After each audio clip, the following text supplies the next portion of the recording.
बहुत बहुत धन्यवाद, बहुत बहुत शुक्रिया आपका। गुजराती का तो पॉसिबल नहीं होगा क्योंकि गुजराती हमें आते नहीं, इतना ही आता है केम छो। बाकी इसके अलावा गुजराती में बात नहीं कर सकते। तो सबसे पहले आप सभी का मैं शुक्रिया अदा करना चाहता हूं कि आपने मुझे बुलाया। खास करके मैं शुक्रिया अदा करना चाहूंगा हमारे इंडिया के रोल मॉडल जिन्हें हम बहुत चाहते हैं, ऐसे diamond executive none other than mister CN Patel sir, जिनकी एक झलक हमारे लिए बहुत इंपॉर्टेंट है। कल जैसे ही मुझे उनका फोन आया तो मैंने खामगांव में उनको सुना था। मेरे टीम के लिए सर का बहुत बड़ा योगदान रहा है। औरंगाबाद में भी हमारे डायनामिक इवोल्यूशन ग्रुप के लिए हमने सर को सुना था। तो मैं सर का बहुत शुक्रिया अदा करना चाहता हूँ कि सर ने आज हार्मोनी ग्रुप के लिए मुझे बुलाया, मुझे याद किया। साथ ही मैं धन्यवाद देना चाहता हूँ हमारे great ITC plus platinum executive RD Patel sir, उनको भी मैं धन्यवाद देना चाहता हूँ। और संजय पटेल सर, यश पटेल सर, इनके बारे में क्या कहूँ।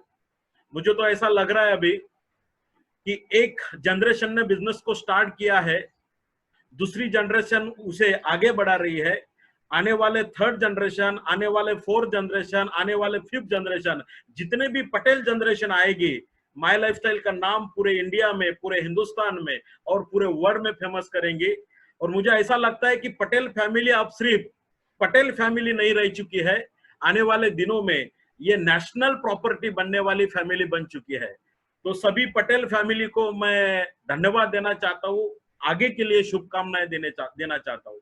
माय डियर फ्रेंड, मेरे स्पीच को यहाँ पे शुरू करने से पहले मैं उस इंसान को शुक्रिया अदा करना चाहता हूँ, उनको धन्यवाद देना चाहता हूँ कि एक आम इंसान को, आम टीचर को इस मुकाम पे जिस बंदे ने लेके आए माय डियर फ्रेंड, ऐसे मेरे रोल मॉडल, मेरे बिजनेस के गुरु, मेरे mentor, new brand global team coordinator, मेरे भाग्य विधाता मिस्टर किशोर जी आयरे सर, उनको मैं मेरा स्पीच शुरू करने से पहले वंदन करना चाहता हूँ।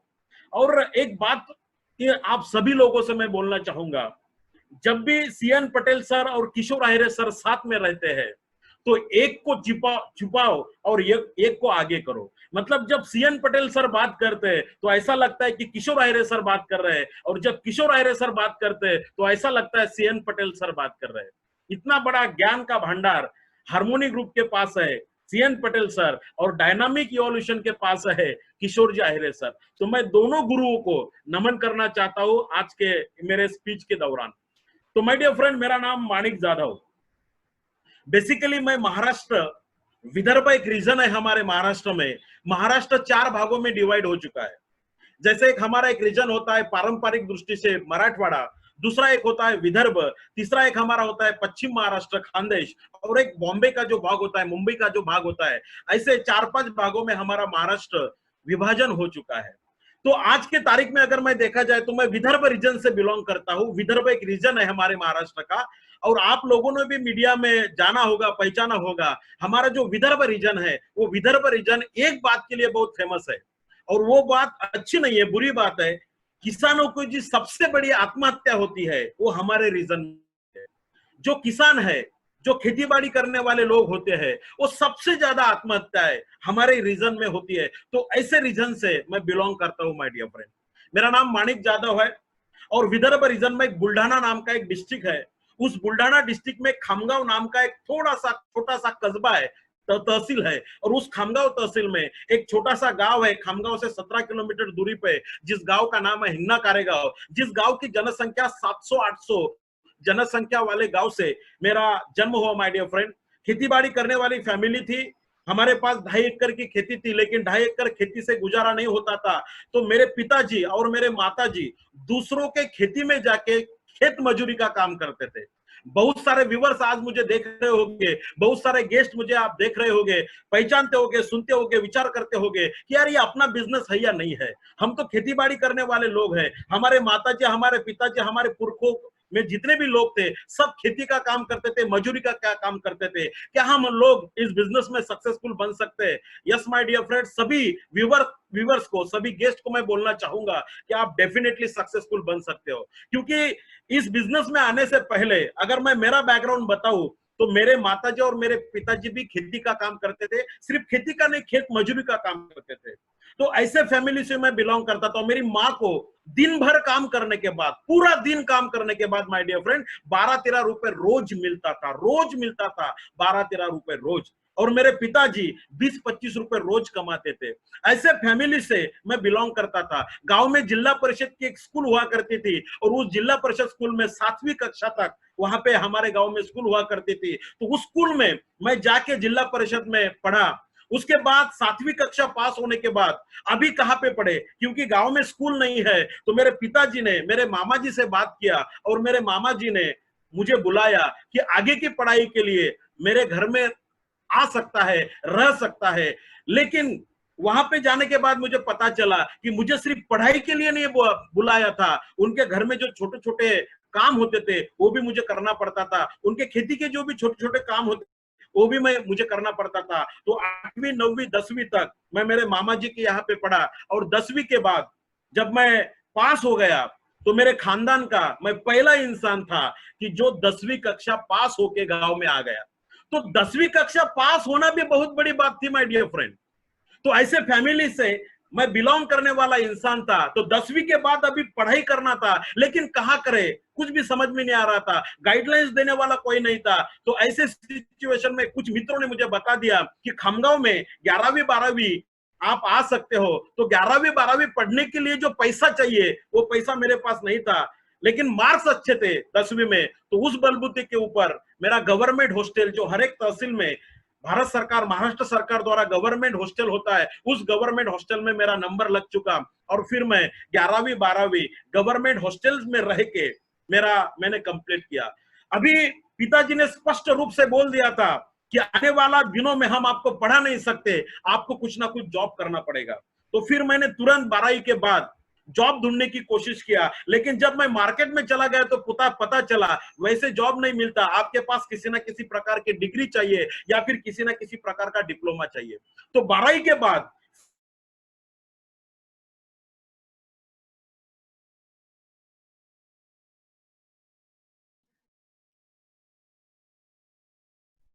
मालिक सर,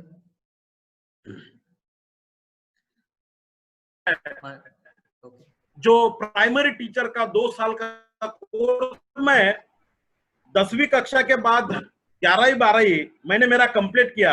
और फिर उसके बाद मैंने सोचा कि अभी जल्द से जल्द जॉब चाहिए। तो फिर डीएड का डिप्लोमा मैंने पास आउट किया और प्राइमरी टीचर बोल के 3 साल तक मैंने जॉब किया एज ए प्राइमरी टीचर। तो प्राइमरी टीचर के बाद जब मुझे पता चला कि आगे मैं पढ़ सकता हूं और तब तक अच्छे खासे मित्र, फ्रेंड सर्कल मेरा अच्छा बन चुका था, तो मुझे फ्रेंड्स ने बोला कि आपके पास जो हुनर है, जो किताबें के ऊपर आपका जो ज्ञान है, उसको आप आगे बढ़ा सकते हैं। तो फिर मैंने मेरा जॉब करते समय ग्रेजुएशन कंप्लीट किया। उसके बाद मैंने मेरा बीएड कंप्लीट किया, जो बैचलर इन एजुकेशन, माध्यमिक टीचरों का जो डिप्लोमा होता है वो बीएड कंप्लीट किया। उसके बाद मैंने फिर मेरा एमए साइकोलॉजी कंप्लीट किया। उसके बाद फिर मैंने एमए सोशियोलॉजी कंप्लीट किया। फिर मैंने एमएड कंप्लीट किया, मास्टर इन एजुकेशन, जो एजुकेशन का मास्टर डिग्री होता है वो कंप्लीट किया। उसके बाद मैंने MPhil, master in philosophy complete किया। और जब मैंने पीएचडी के लिए रजिस्ट्रेशन किया था तो मेरा पीएचडी का वर्क चलते समय मेरे गाइड का देहांत हो गया। मेरे जो गाइड थे वो गाइड का देहांत हो गया। तो फिर मेरा पीएचडी का जो काम था वो आधा अधूरा रहेगा। लेकिन डबल एमए, एमएड, एमफिल के होने के बाद मैं जिस कॉलेज से डीएड पास आउट हुआ था, जिस कॉलेज से मैंने वो डीएड का पहला डिप्लोमा लिया था, सौभाग्य से उसी कॉलेज में एज अ लेक्चरर बोल के मैं ज्वाइन हो गया माय डियर फ्रेंड। तो मेरे लिए बहुत सौभाग्य की बात थी कि जहां पे मैं स्टूडेंट था उसी कॉलेज में मैं एज अ लेक्चरर बन के मेरा करियर का शुरुआत मैंने ठीक तरह से शुरुआत किया। 2001 में मेरा पहला पोस्टिंग था, जो परभनी, महाराष्ट्र में परभनी नाम का एक डिस्ट्रिक्ट है, उस कॉलेज में मैं बच्चों को डीएड कॉलेज को पढ़ाने लगा। और पढ़ाते पढ़ाते कुछ कठिनाई जीवन में आती है। उसी दौरान 2006 में मेरे पिताजी का देहांत हो गया। तो बचपन से जिस पिताजी ने मुझे संभाला, मुझे कुछ समझ में नहीं आ रहा था, तब मेरे लिए खेत मजदूरी का काम करते थे, उस पिताजी का देहांत हो गया। और देहांत कुछ किस कारण से हुआ, तो मेरे पिताजी को कैंसर हुआ था माय डियर फ्रेंड। लगभग डेढ़ साल 2006 से लेके 2007 गुजरने तक मेरे पिताजी कैंसर से झगड़ते रहे। लेकिन ये 1 साल में महाराष्ट्र में ऐसा कोई हॉस्पिटल नहीं था जिस हॉस्पिटल को मैं मेरे पिताजी को लेके नहीं गया था। लेकिन पूरे एक साल में अगर देखा जाए, 2001 में मेरा जर्नी शुरू हुआ जॉब का, लेकिन 2006 में मेरे पिताजी को कैंसर हो गया। तो ये 5-6 साल में जितना भी जमा पूंजी मैंने जमा किया था, वो सब जमा पूंजी, वो सब कैंसर ने खा डाला माय डियर फ्रेंड। और फिर मैं रास्ते पे आ गया। जॉब तो था, लेकिन मैं कर्जबाजारी, डेबिट में चला गया, बैंक से लोन लिया। मेरे पिताजी का जो 2.5 एकड़ खेती था वो भी मैंने गिरवी रखा, बाद में मैंने उसको बेच डाला, लेकिन फिर भी मेरा कर्जा कम नहीं हुआ था, क्योंकि 17-18 लाख रुपए कर्जे में मैं डूबा हुआ इंसान, 2006 की 7 की मैं बात कर रहा हूं। तो उस दौरान से मैं परेशान था। 3-4 साल लगे मुझे उसमें बाहर निकलते हुए, और वो 1-1.5 साल में मुझे जीवन पता चला माय डियर फ्रेंड। ये जीवन में मैंने ये सीखा, अगर आपके पास पैसा नहीं है, आपके पास ज्ञान है, आपके पास जॉब है, सब कुछ है, लेकिन अगर कोई संकट आता है आपके ऊपर और आपके पास पैसा नहीं होता था, तो रिश्तेदार, पड़ोस वाले, फ्रेंड्स सब आपसे दूर निकल जाते थे। तो ये बात जब मैंने मेरे समाज में आई, मुझे दिमाग में आई, तो मुझे पता चला कि कुछ लाइफ में करना है, बड़ा करना है, लेकिन बड़ा करने के लिए कैपिटल चाहिए, भांडवल चाहिए। और आम इंसान, आप जैसे, मुझ जैसे जो आम इंसान है, उनके पास सब कुछ होता है, लेकिन कुछ करने के लिए जो कैपिटल चाहिए, भांडवल चाहिए, जो पैसा चाहिए, जो इन्वेस्टमेंट के लिए इनकम चाहिए, वो इनकम, वो पैसा, वो कैपिटल हमारे पास नहीं होता। तो मैंने किताबों में पढ़ा था माय डियर फ्रेंड, जिनके पास पैसा नहीं है, कैपिटल नहीं है, वो अपने ब्रेन को कैपिटल बना सकता है। और जितने भी जीवन में लोग सक्सेसफुल बन चुके हैं, जिनके पास पैसा नहीं था, तो उन्होंने क्या किया? उन्होंने किया अपने ब्रेन को कैपिटल बनाया। अगर हम अपने ब्रेन को कैपिटल बनाते हैं, तो जाहिर सी बात है हमें रास्ता मिल सकता है। तो वो रास्ता मैं ढूंढने की कोशिश कर रहा था, और एक दिन ऐसे ही मैं मेरे घर में जब बैठा था, तो दोपहर के टाइम पे मेरा डोरबेल बजा दिया किसी बंदे ने, और उस बंदे ने आकर मेरे घर में इस प्लान के बारे में मुझे बता दिया। उसने अपने बैग में से कुछ कोरे कागज निकाले, पेन निकाला, और ऐसे गोला गोला गोला गोला निकालते निकालते मुझे इस बिजनेस के बारे में सन 2012 में उसने मुझे बता दिया। तो 2012 में जब नेटवर्क मार्केटिंग मैंने सुना, तो इसके पहले जीवन में मैंने किसी मैनेजमेंट, किसी नेटवर्क मार्केटिंग, किसी डायरेक्ट सेलिंग कंपनी के बारे में सुना था, लेकिन कुछ डायरेक्ट सेलिंग कंपनी में, नेटवर्क मार्केटिंग में मैंने काम नहीं किया था। तो जब इस बिजनेस के बारे में मुझे पता चला कि ऐसा ऐसा एक जरिया है, ऐसा ऐसा एक माध्यम है, इस माध्यम से अब आपके ब्रेन को कैपिटल बना सकते हो और अपना खुद का नेटवर्क बिल्डअप कर सकते हो, तो मैंने शुरुआत किया। मैं आपको बोलने में मुझे फक्र होता है माय डियर फ्रेंड, और मैं गर्व भी महसूस करता हूँ। आज बहुत सारे लोगों को मैं देख रहा हूँ कि कुछ नए लोग आए हैं सुनने के लिए, कुछ नए लोग आए हैं इस प्लान को दिखाने के लिए, और किसी ने तो आपको बुलाया है इस प्लान के बारे में जानकारी देने के लिए। वैसे इसी प्लान के बारे में जिस बंदे ने मुझे जानकारी दिया था, मैं उनको पहचानता था। और मैं आपको बोल दूं, जिस बंदे ने इस बिजनेस में मुझे लाया, वो मेरे से उम्र में छोटा था, मेरे से एजुकेशन में कम था, और मेरे से सैलरी में भी कम था। आप विश्वास नहीं करोगे माय डियर फ्रेंड, जिस बंदे ने मुझे इस बिजनेस में लाया, वो मेरा स्टूडेंट था, मेरे कॉलेज का स्टूडेंट था। 2 साल मैंने उसको डीएड को पढ़ाया, और वो भी प्राइमरी टीचर बन गया। लेकिन कुछ तो करना है, जो हमारा फिजूल का टाइम इधर उधर जाता है, तो जादव सर से बात करें, जादव सर से जोड़े, जादव सर को इस बिजनेस में लाए। उस हिसाब से उसने मुझे इस बिजनेस के बारे में बता दिया। शुरुआत में मुझे विश्वास नहीं हो रहा था कि हफ्ते का 1000 रुपए मिल सकता है, हफ्ते का 2,10,000 रुपए मिल सकता है। तो स्टूडेंट था, मैंने उसको सीधा सीधा बोल दिया, तेरे को दिन भर कोई मिला नहीं क्या यार, या ऐसे झमेले में मुझे पढ़ना नहीं है, मैं ऑलरेडी प्रोफेसर हूँ, महीने का 50-60 हजार रुपए कमाता हूँ। ईगो था ना, जॉब का ईगो था, सर्विस का ईगो था, एजुकेशन का ईगो था। अभी मैं पीएचडी बन रहा हूं, तो मतलब मेरा अच्छा खासा जॉब है। तो मुझे ये पता था, ये नेटवर्क मार्केटिंग जो होती है, वो ऐसे लोगों का बिजनेस होता है जिनको कोई काम धंधा नहीं है। ये मैंने सुना था, जिनको कुछ भी काम धंधा नहीं है। तो अपन तो पढ़े लिखे हैं, अपन तो जॉब कर रहे हैं, अपन को तो 50-60 हजार रुपए महीने का सैलरी आ रहा है, तो अपन को इस बिजनेस की कोई जरूरत नहीं। ऐसा ईगो मेरे दिमाग में भी था। लेकिन माय डियर फ्रेंड, वो ईगो निकल गया। 3-4 महीने के बाद वो बंदा मेरा फॉलोअप लेते लाया, मुझे प्रोडक्ट दिए। फिर मैंने एक प्रोग्राम देखा, जिस प्रोग्राम को देख के मेरा जो व्हाय था वो क्लियर हो चुका। और वो प्रोग्राम के बाद जब मैंने मेरे महागुरु किशोर आहिरे सर को सुना और फिर मुझे पता चला कि यार एक आम इंसान, एक प्राइमरी टीचर अगर इस बिजनेस में करोड़पति बन सकता है, बहुत सारे लोग इस बिजनेस में अपने मकाम तक जा सकते हैं, तो डेफिनेटली मानिक जाधव तू भी इस मकाम पे जा सकता है, तू भी ये हासिल कर सकता है। तेरे पास भी ब्रेन है, तेरे पास भी पहचानने वाले, तुझे पहचानने वाले लोग हैं। और फिर मैंने इस बिजनेस को सीखना शुरू किया। ट्रेनिंग मीटिंग के दौरान, किताबों के दौरान इस बिजनेस के बारे में जानकारी लेना शुरू किया और असल में मुझे पता चला my dear friend, network marketing जैसा माय लाइफस्टाइल जरा प्लेटफॉर्म पूरे हिंदुस्तान में, पूरे वर्ल्ड में नेटवर्क मार्केटिंग जैसा बिजनेस कहीं पे आपको दिखा नहीं देगा, जो आम इंसान को खास बना देता है, आम इंसान को, ऑर्डिनरी पर्सन को एक्स्ट्रा ऑर्डिनरी बना देता है। तो मुझे पता चला कि यहाँ पे अगर मैं मेहनत करूं तो यहाँ पे डेफिनेटली मेरे जीवन के सब सपने पूरे हो सकते हैं।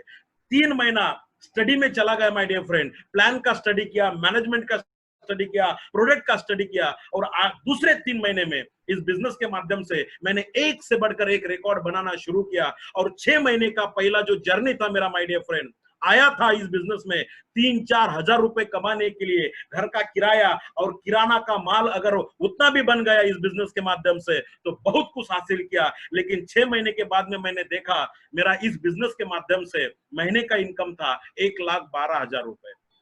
तो मैं सोच के हैरान हो गया कि जिसको 52,000 का सैलरी था, गवर्नमेंट सैलरी था, और वो सैलरी पाने के लिए double MA, MEd complete, MPhil complete करने के बाद मेरा जो इज्जत बनाया था, जो लायकी जिसे बोला जा सकता है, 52,000 का बनाया था। और इस बिजनेस में मैं काम करते गया पार्ट टाइम, तो इस बिजनेस ने मेरा लायकी बना दिया 1,12,000 रुपए महीना कमाने का। और फिर मैंने विचार किया कि मुझे अब मेरे जॉब को रिजाइन करना है और full time as a career my lifestyle को चूज करना है। 6 महीने के बाद मैंने मेरा परमानेंट कॉलेज का जॉब छोड़ दिया, रिजाइन कर दिया और as a career my lifestyle को मैंने चूज किया। और जैसे ही मैंने माय लाइफस्टाइल को करियर चूज किया माय डियर फ्रेंड, मैंने मेरे जीवन के वो सब सपने जितने भी बचपन से संजोए हुए थे, जिनके ऊपर धूल जमा हुई थी, वो सब सपने अपने आप निखर के आ गए। और आज के तारीख में अगर मैं बोल दूं तो इस बिजनेस के माध्यम से मैंने पहला गाड़ी लिया इंडिको मांझा, मैंने दूसरा गाड़ी लिया विटारा ब्रेजा, आज इस बिजनेस के माध्यम से मैं तीसरा गाड़ी मेंटेन कर रहा हूं जिस गाड़ी का नाम है ऑडी Q3। आज इस बिजनेस के पहले जब मैंने 6 महीना इस बिजनेस को पार्ट टाइम किया तो मैं किराए के मकान में रहता था। 1,300 रुपए का किराए का मकान मैंने खामगांव में लिया और उस मकान में रह के मैंने बिजनेस को डेवलप किया। आज अगर मैं बोल दूं इस पूरे 7 साल के मेरे जर्नी में, तो खामगांव में मेरे 2 लग्जरियस घर है, खामगांव में लगभग मेरे 4 प्लॉट है, नांदेड़ में जो महाराष्ट्र का एक एरिया है वहां पे मेरा हाउस है, घर बन चुका है। और नेक्स्ट मंथ में मैं औरंगाबाद में मेरा घर परचेस कर रहा हूं। तो आया था एक घर के लिए, आज इस बिजनेस के माध्यम से 7 साल में 3 घर का मालक और चौथा घर का मालक नेक्स्ट मंथ में मैं बनने जा रहा हूं माय डियर फ्रेंड। तो बोलने की बात यही है, बड़े बड़े बातें मैं आपसे नहीं कहूंगा, जो कुछ भी प्रैक्टिकली बातें इस बिजनेस से मैंने सीखी है वही बातें मैं आपको करूंगा माय डियर फ्रेंड। अगर आपके भी सपने हैं, अगर आपके भी ड्रीम है और आपके माता पिताजी के जो ड्रीम होते हैं वो आपको फुलफिल करना है, आपके परिवार के लिए आपके जो सपने वो पूरा करना है, तो मैं आपसे एक ही दरखास्त करने के लिए यहाँ पे आया हूं कि प्लीज आंखें बंद कीजिए, अपने दिमाग को ताला लगाइए, क्योंकि मेरे जीवन में मैंने एक ही बात मेरे लाइफ में सीखा है, अगर आपको सक्सेस बनना है तो आपको फॉलोअर बनना पड़ेगा। किस बात का फॉलोअर? आपको फॉलोअर बनना पड़ेगा सिस्टम का। माय लाइफस्टाइल एक सिस्टम है, it's not only one company my dear friend, it's a system. ऐसा एक सिस्टम जिस सिस्टम से अगर आप जुड़ते हो आपको आगे लेके जाता है। तो सबसे पहले आपको सिस्टम का फॉलोअर बनना चाहिए। मैंने मेरे सिस्टम को फॉलोअर बनाया, मैंने मेरे अपलाइन को फॉलोअर बना और मेरे अपलाइन ने जो जो मुझे बता दिया वो सब बातें मैंने कभी मेरे अपलाइन को कभी भी प्रॉब्लम नहीं बताए। मैंने हमेशा मेरे महागुरु किशोर आहिरे सर को मेरे टीम के लिए उनका ज्ञान ही लिया है, कभी प्रॉब्लम के बारे में शेयर नहीं किया। और यही मेरा सक्सेस जर्नी आने वाले दिनों में भी चलेगा। डेफिनेटली महाराष्ट्र में विदर्भ रीजन का मुझे डायमंड बनना है, जैसे सीएन पटेल सर बने हैं। और आने वाले दिनों में मैं आपको विश्वास दिलाता हूं कि 101% मैं डायमंड बनूंगा। मेरे टीम को लेके, मेरे डाउनलाइन को लेके 101% उस मकाम पे मैं जाऊंगा। लास्ट में एक ही बात करूंगा माय डियर फ्रेंड, आज पूरे देश में जो सिचुएशन हम आप सबके सामने खड़ी हो चुके हैं, बहुत जिंदगी में ऐसा सिचुएशन हम लोगों ने कभी नहीं देखा। तो ऐसे सिचुएशन में, वो कोरोना कोविड-19 और लॉकडाउन के सिचुएशन में, अगर सही में हिंदुस्तान बोल रहा है, गवर्नमेंट बोल रहा है कि हमें आत्मनिर्भर बनना है, हमें आत्मनिर्भर बनना है, और आत्मनिर्भर बनने के लिए हमारे पीएम साहब भी बात कर रहे हैं, मीडिया में आके बात कर रहे हैं कि अगर हमें आत्मनिर्भर बनना है तो 4 बातों के ऊपर फोकस करना है। कौन सी वो 4-5 बातें हैं? सबसे पहले उन्होंने बात किया कि अगर हमें आत्मनिर्भर बनना है जीवन में, तो हमें हमारा इकोनॉमी को बिल्डअप करना पड़ेगा।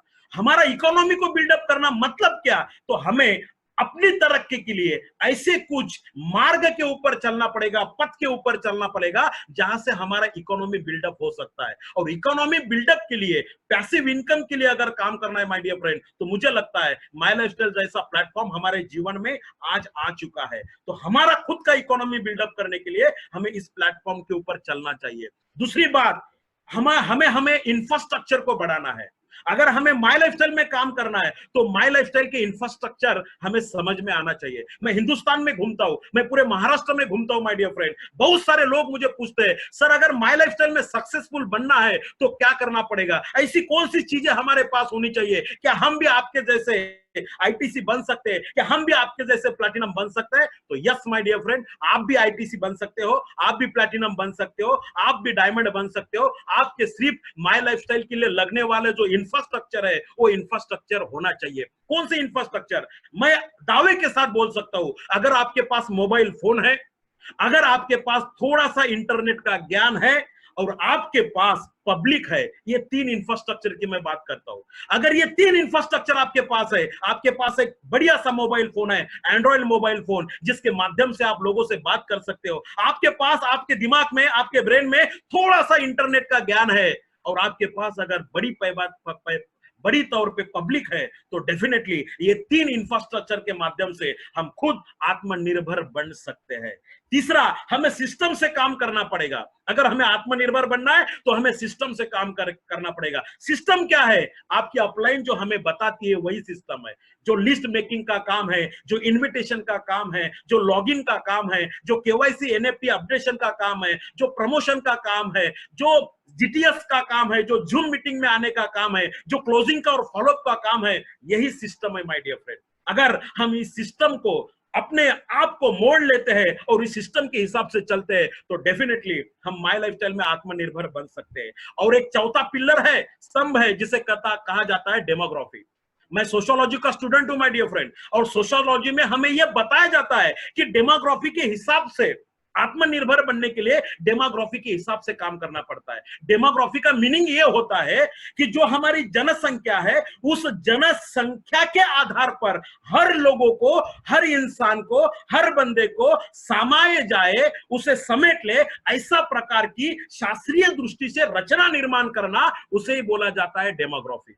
तो डेमोग्राफी की डेफिनेशन अगर देखा जाए, और डेमोग्राफी की अगर मैं बात करूं, तो इंडियन डेमोक्रेसी को और इंडियन पब्लिक को, पॉपुलेशन को समाये करने वाला एक ही व्यवसाय है, जिस व्यवसाय का नाम है माय लाइफस्टाइल। यहाँ पे किसान भी आ सकता है, यहाँ पे खेत मजदूर करने वाला इंसान भी आ सकता है, यहाँ पे स्टूडेंट भी आ सकता है, यहाँ पे बिजनेसमैन भी आ सकता है, यहाँ पे ब्यूटिशियंस भी आ सकती है, यहाँ पे डॉक्टर भी आ सकता है, यहाँ पे टीचर भी आ सकता है। मतलब हमारे आसपास में जितने भी लोग हैं, जो भी प्रोफेशन से, जो भी कैटेगरी के, वो सब कैटेगरी के लोग हमारे बिजनेस में आ सकते हैं, और डेमोग्राफी का एक मिसाल हम खड़ा कर सकते हैं। और पांचवा बात बहुत इंपॉर्टेंट है, डिमांड के हिसाब से काम करना है।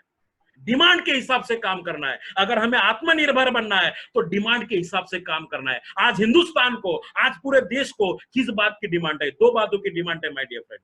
सबसे पहला डिमांड आज हिंदुस्तान मांग रहा है रोजगार। हमें रोजगार देना चाहिए।